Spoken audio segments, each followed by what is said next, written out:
The IsoMax from DragonDoor set a new benchmark for quantifiable isometric equipment, but it's a shame because most people use it in such a way that never helps them realize the full power that they have at their fingertips. So in today's video, I'm going to be sharing with you 5 new workout strategies on how you can use the mode settings on the IsoMax to really explore new ways of using isometric training for both muscle and strength.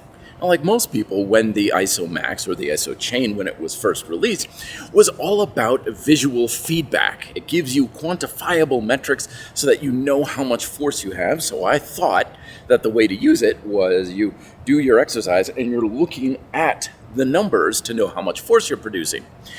I learned the hard way, that's not how you want to use the IsoMax. In fact, I always coach my clients, don't look at the numbers, because that'd be kind of like doing a heavy bicep curl while trying to read a book at the same time. You don't want your visual focus on something that is just going to distract you. Plus, it's not even something you can look at half the time, and it's not conducive for a good technique because your head is always looking down. So instead, that's why you always want to be using the audio feedback used in time and load modes for quantifiable feedback rather than looking at the numbers. The numbers are much more about using it to adjust the time and the load settings in between sets, not really used while you're doing the actual exercise. So it's not so much just the fact that you have visual feedback with the IsoMax, you also have the audio feedback, but it's the modes that really give you a lot of freedom and flexibility to get creative with your isometric programming. And this is a very important thing because one of the biggest disadvantages of isometrics is that it's a fairly one-dimensional discipline. You just grab whatever you're holding on to, tense your muscles, and hold for time. There's not a lot of variation with traditional non-quantifiable isometric devices, which is why people seldom use them for any duration of time, and they plateau very quickly. We have 5 modes with the IsoMax. The first mode is feedback mode. This is the default one where you're just not using any sort of specialty mode. It's just giving you quantifiable feedback while you're doing the exercise itself, but there's no audio feedback. It's just recording how much force you're putting in on a particular hold. The second one is your load mode. Now, load mode is where you set a load threshold and it beeps whenever you are above that threshold for force indefinitely. So if you set it for 50 pounds, for example, and you're doing a bicep curl, it's gonna beep every second on the second for as long as you're above 50 pounds. Time mode is very similar, only now you not only set a quantifiable load, but you also set a quantifiable amount of time.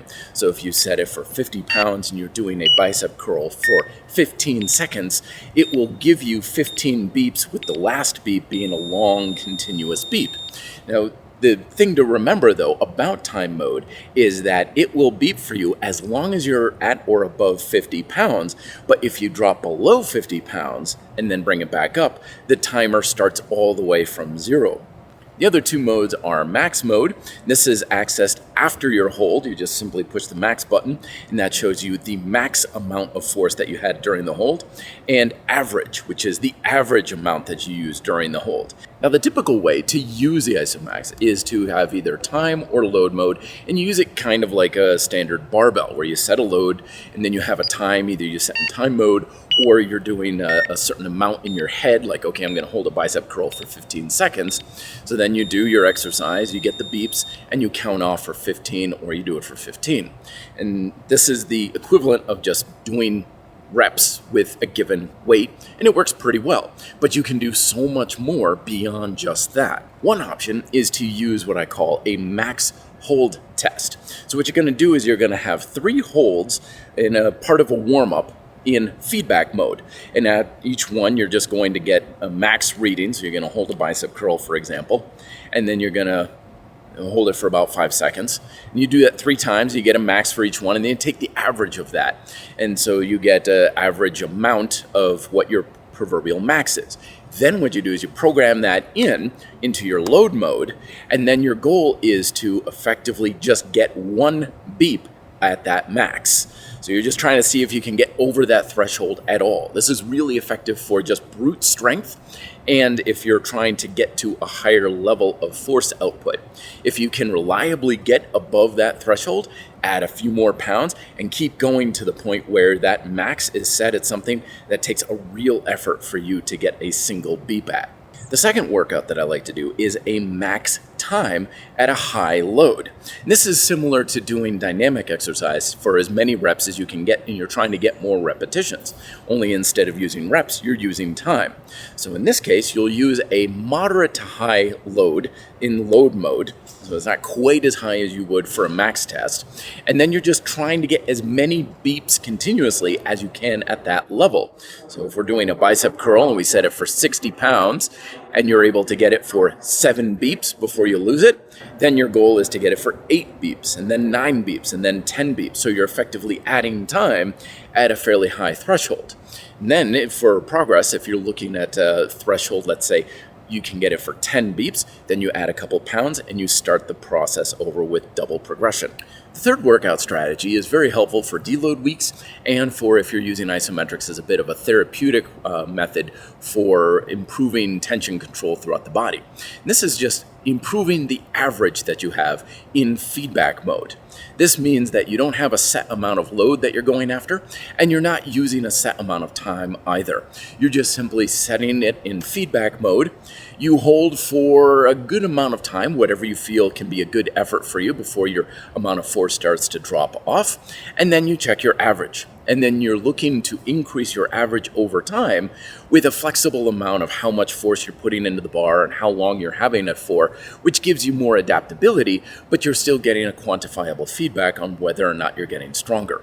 The fourth workout that I like to do is time mode for sets. As I mentioned earlier, time mode gives you the ability to quantify both time and load, but it will reset if you ever lose amount of force that allows you for continuous audio feedback.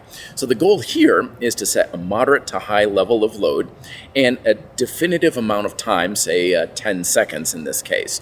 And then your goal is to see how many sets you can do before you have an interrupted set or hold that you do. So if, for example, you could get 3 holds that are continuous for 10 seconds at a given load, but then once you lose it on the 4th set, then you know your max is 3 sets. Then your goal for progression is to get it for 4 sets and then 5 sets of continuous holds without losing that amount of force for the audio feedback. And then the second type of isometric programming that I use for deloads or when I'm using isometrics from a therapeutic standpoint is a total amount of time at a very low load threshold.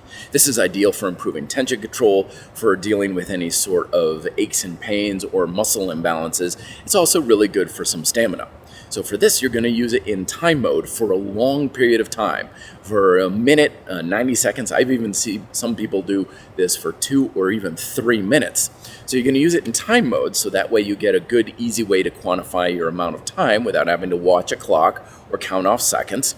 And you're going to set the load for a very low threshold, like 20 pounds, for example, because you want to be able to continuously get the audio feedback even though your muscles get tired and you start to fatigue a little bit. You also don't need a very high amount of force going into the handle for this either. You're just working on tension control, keeping engagement of the muscles along the entire tension chain, and keeping your breathing really dialed in as well while you're producing a lot of muscle tension. I hope this inspires some ideas and some creativity for how you can use the IsoMax in your isometric training for building muscle and strength. Best of luck in your workouts this week. Be fit and live free.